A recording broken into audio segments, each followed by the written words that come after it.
उड़ता तीर लेने वाली कहावत तो आपने सुनी ही होगी। जी हाँ, ऐसा ही कुछ हुआ है गिरिराज सिंह के साथ।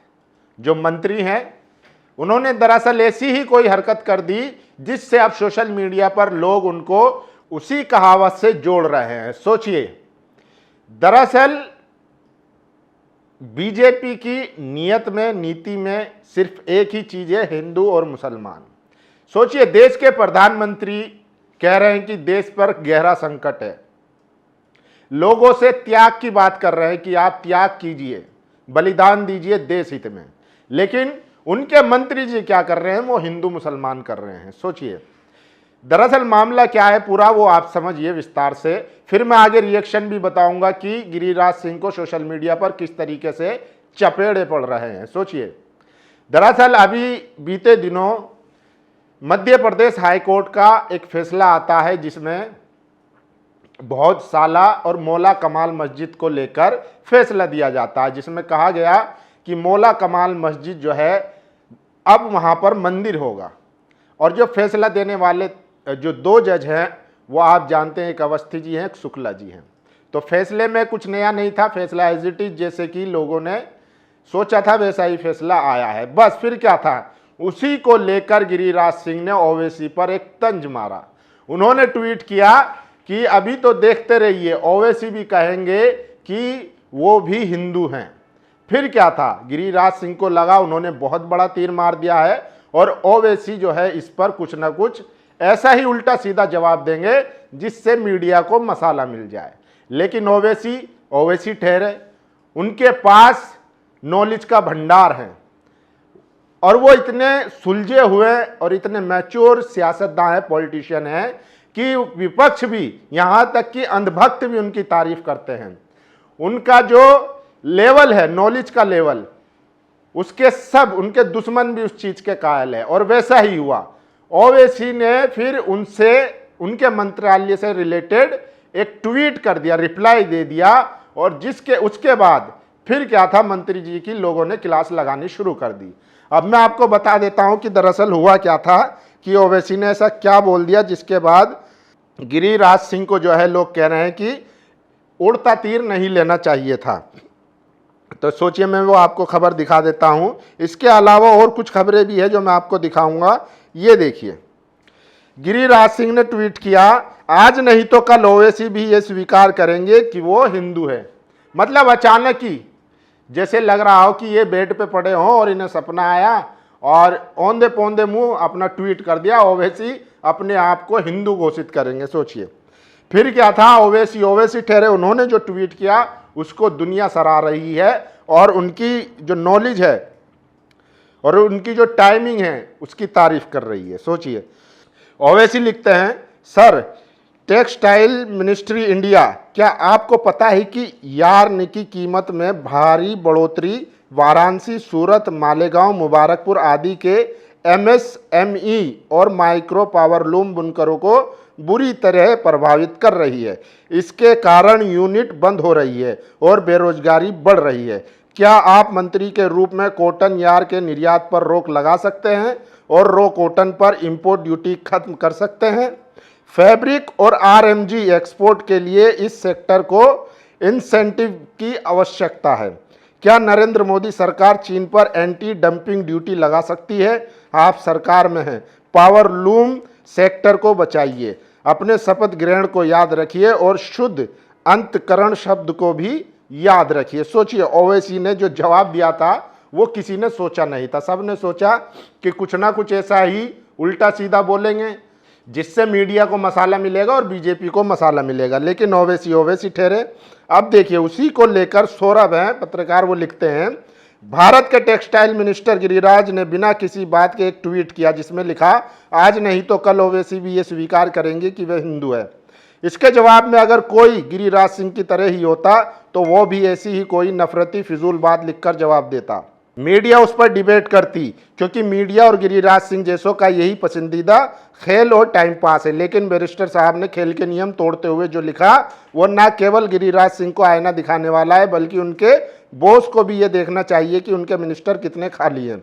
बाकी आम लोग तो देख ही रहे हैं, लेकिन सिर्फ देख ही रहे हैं। सोचिए, इनके पास ऐसी स्थिति में जब पूरे देश में एक संकट सा है, ऐसे में ये हिंदू मुसलमान कर रहे हैं। सोचिए, उस पर राहुल गांधी लिखते हैं, आप तो खेल के नियम तोड़ रहे हैं बैरिस्टर साहब। गिरिराज ने जिस भाषा में सवाल किया उसको उसी भाषा में जवाब की उम्मीद थी। ये सब उसके पल्ले नहीं पड़ता, उसको इल्म की बात नहीं सिर्फ चिलम की बात समझ आती है। सोचिए, ये राहुल गांधी ने गिरिराज सिंह के लिए लिखा है। तो इस तरीके से उनकी फजीयत हो रही है। और ये देखिए, आशुतोष मिश्रा है, वो लिखते हैं, भारत सरकार के एक केंद्रीय मंत्री ने एक विपक्षी मुस्लिम सांसद के धर्म पर टिप्पणी की। मुस्लिम सांसद ने मंत्री को वैश्विक संकट के बीच उनके मंत्रालय और देश के प्रति जिम्मेदारी की याद दिलाई। सरकार जनता से सहयोग की उम्मीद कर रही है, मंत्री हिंदू मुस्लिम राग अलाप रहे हैं। सोचिए, तो इनका जो है वो पूरी तरीके से जुलूस निकाला जा रहा है सोशल मीडिया पर कि कैसे ये लोग नफरत फैलाने का काम करते हैं।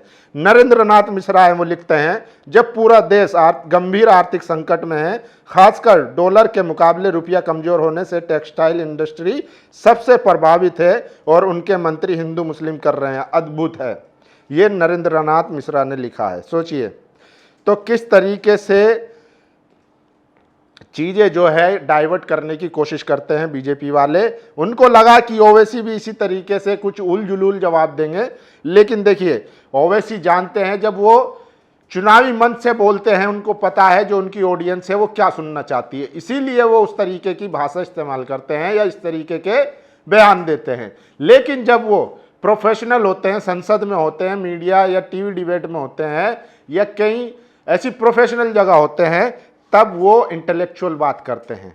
इसीलिए उनके दुश्मन भी उनकी काबिलियत पर शक नहीं करती बल्कि उनकी तारीफ करती है।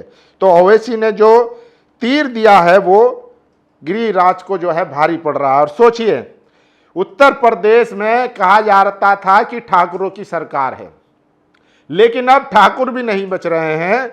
लखनऊ के केसर बाग में 30 से ज्यादा जो वकील है उनके चैम्बरों पर बुलडोजर चला दिया गया। अब उसमें सोचिए, एक जो है एक व्यक्ति, एक वकील जो है गले में चादर लपेटकर कहता है, कोई मेरा चैम्बर तोड़ेगा तो लटक जाऊंगा। ठाकुर की जबान है। बुलडोजर एक्शन के बीच जब युवा वकील ने लपेट लिया फंदा।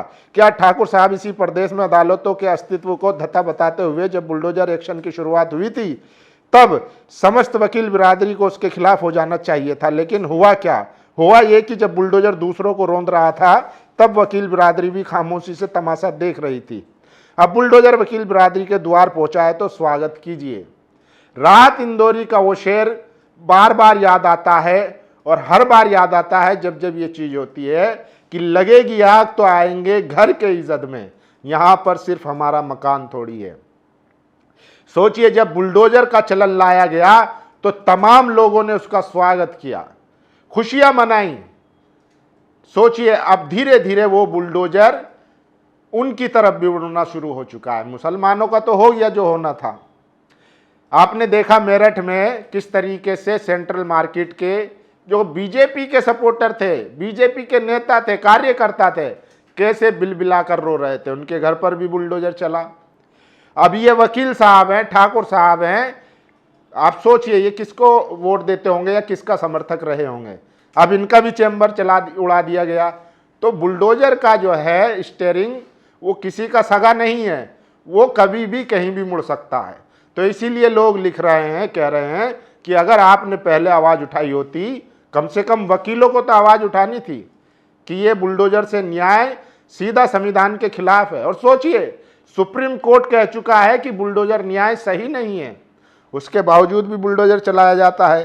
खैर, अब यहां तो चैम्बरों पर बुलडोजर चल गया। कभी भी अगर आप जुल्म का साथ देंगे तो आप भी उसमें बराबर के शरीक होंगे, ये बात ध्यान में रखिएगा। सोचिए, और दिल्ली में आजम खां के लिए, उनकी रिहाई के लिए बड़ा प्रदर्शन हुआ है। दिल्ली में समाजवादी पार्टी का प्रदर्शन, सपा जंतर मंतर पर कर रही प्रदर्शन, आजम खां को इंसाफ दिलाने की मांग, आजम परिवार को इंसाफ दिलाने की मांग, मोहम्मद अरशद खान के नेतृत्व में प्रदर्शन। सोचिए, कल ही आजम खान को 2 साल की सजा और 50,000 का जुर्माना लगाया गया है। क्यों? क्योंकि उन्होंने एक चुनावी सभा में कहा था कि इन अधिकारियों से डरने की जरूरत नहीं है और जब हमारी सरकार आएगी तो हम इन अधिकारियों को इनकी औकात दिखाएंगे। उसको हेट स्पीच बताते हुए इनको 2 साल की सजा और 50,000 का जुर्माना लगा दिया गया है। वहीं दूसरी तरफ दिल्ली की एक अदालत ने परवेश वर्मा और अनुराग ठाकुर का जो बयान था गोली मारो वाला, उसको कह दिया कि ये हेट स्पीच में नहीं आता है। ये इन्होंने मुस्कुराकर, मतलब नियत नहीं थी वो बोलने की। सोचिए, देश के गद्दारों को गोली मारो, ये हेट स्पीच में नहीं आता है।